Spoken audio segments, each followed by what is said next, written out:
अथ चतुर्थोऽध्यायः मध्यमचरित्रम् ध्यानम्। ॐ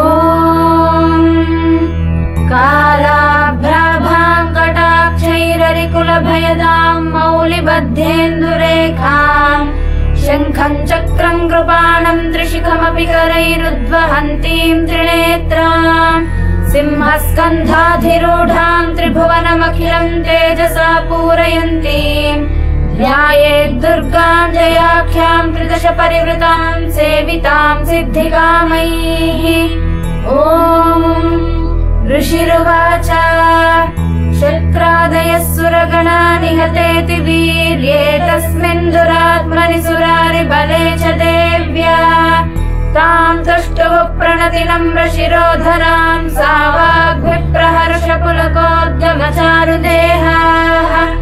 देव्या यया ततमिदं जगदात्मशक्त्या निःशेषदेवगणशक्तिसमूहमूर्त्या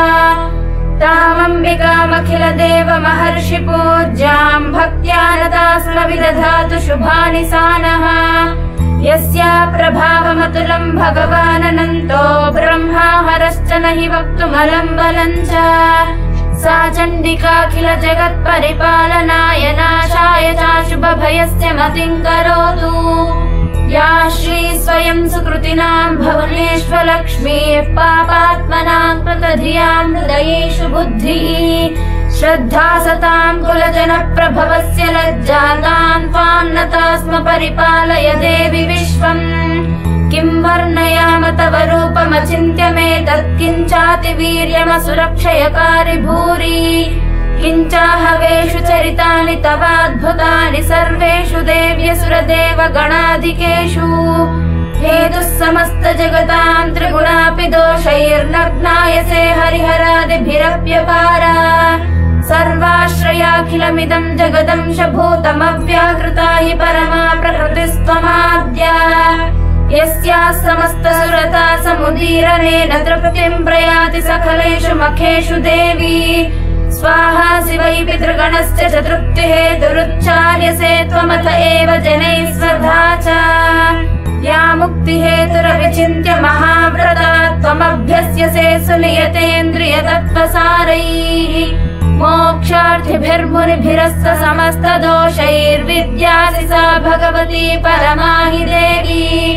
शब्दात्मिका सुविमलर्घ्यजुषान्निधानमुद्गीतरम्यपदपाठवतां च साम्नाम्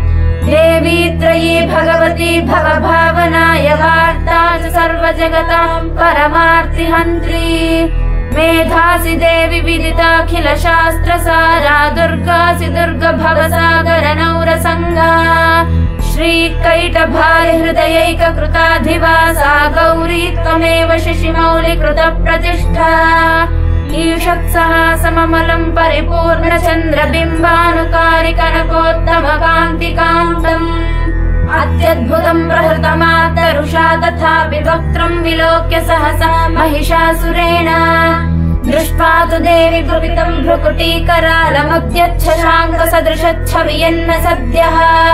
प्राणान् मुमोच महिषस्तदतीव चित्रं वैर्जीर्यते हि कुपितान्तकदर्शनेन देवि प्रसीद परमा भवती भवाय सद्यो विनाशयसि कोपवती कुलानि विज्ञातमेतदधुनैव यदस्तमेतन्नीतं बलं सुविपुलं महिषासुरस्य ते सम्मता जनपदेषु धनानि तेषां येषांसि न च सीदति धर्मवर्गः धन्यास्त एव निभृतात्मजभृत्यदारा येषां सदाभ्युदयदा भवति प्रसन्ना धर्म्यानि देवि सकलानि सदैव कर्माण्यत्यादृतः प्रतिदिनं सुकृतीकरोति स्वर्गं प्रयाति च ततो भवति प्रसादाल्लोकत्रये विफलदाननु देवि तेन दुर्गे स्मृता हरसि भीतिमशेषजन्तो स्वस्थैः स्मृता मतिमतीव शुभान् ददासि दारिद्र्य दुःख भयहारिणिका त्वदन्या सर्वोपकारकरणाय सदार्धचित्ता येभिर्हतैर्जगदुपैति सुखं तथैते कुर्वन्तु नाम नरकाय चिराय पापम् संग्राम मृत्युम लोकाधिगम्य दिवं प्रयान्तु मत्वेति नूनमहितान् विनिहंसि देवी दृष्ट्वैव किन्न भवति प्रकरोति भस्म सर्वासुरानरिषु यत्प्रहिनोषि शस्त्रम् लोकान् प्रयान्तु रिपवोऽपि हि शस्त्रपूता इत्थं मतिर्भवति तेष्वपि तेति साध्वी खड्गप्रभानिकर विस्फुरणैस्ततोग्रैः शूलाग्रकान्तिनिवहेन दृशोऽसुराणाम् यन्नागता विलयमंशुमदिन्दुखण्डयो ज्ञाननं तव विलोकयतां तदेतत् दुर्वृत्तवृत्तशमनं तव देवि शीलं रूपं तथैतदविचिन्त्यमतुल्यमन्यैः वीर्यं च हन्तृहृतदेव पराक्रमाणां वैरिष्वपि प्रकटितैव दया त्वयेत्थम् केनोपमा भवतु तेस्य पराक्रमस्य रूपं च शत्रुभयकार्यतिहारि कुत्र चित्ते कृपा समनरिष्ठुरता च दृष्टा त्वय्येव देवि वरदे भुवनत्रयेऽपि त्रैलोक्यमेतदखिलं रिपुनाशनेन त्रातं त्वया समरमूर्धनितेऽपि हत्वा नीतादिवं रिपुगणाभयमप्यपास्तमस्माकमन्मदसुरारि भवन्नमस्ते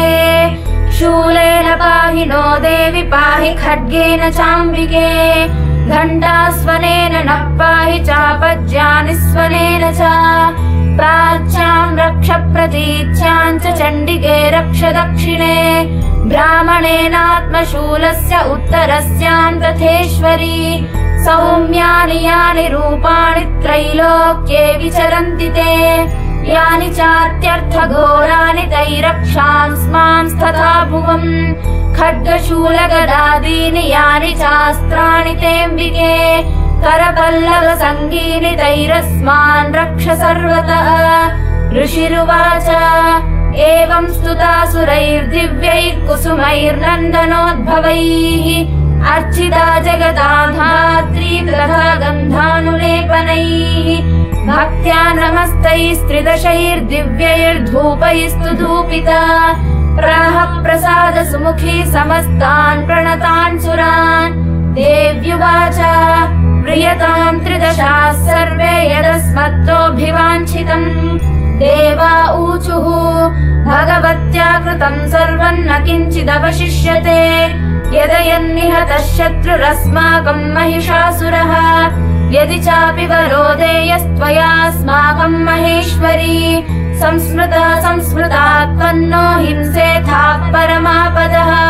यश्च मर्त्यस्तवैरेभिस्त्वां स्तोष्यत्यमलानने तस्य वित्तर्धिविभवैर्धनदारादिसम्पदाम् वृद्धये स्मत्प्रसन्ना त्वं भवेदाः सर्वदाम्बिके ऋषिरुवाच इति प्रसादिता देवैर्जगतोऽर्थे तथात्मनः तथेत्युक्त्वा भद्रकाली बभूवान्तर्हिता नृपा इत्येतत्कथितं भूप सम्भूता सा यथा पुरा देवी देवशरीरेभ्यो जगत्त्रयहितैषिणी पुनश्च गौरी देहात् सा समुद्भूता यथाभवत् वधाय दुष्टदैत्यानां तथा शुम्भनिशुम्भयोः रक्षणाय च लोकानां देवानामुपकारिणी तच्छृणुष्व भयाख्यातं यथावत् कथयामि ते ह्रीं ॐ इति श्रीमार्कण्डेय पुराणे सावर्णिके मन्वन्तरे देवी माहात्म्ये शक्रादिस्तुतिर्नाम चतुर्थोऽध्यायः।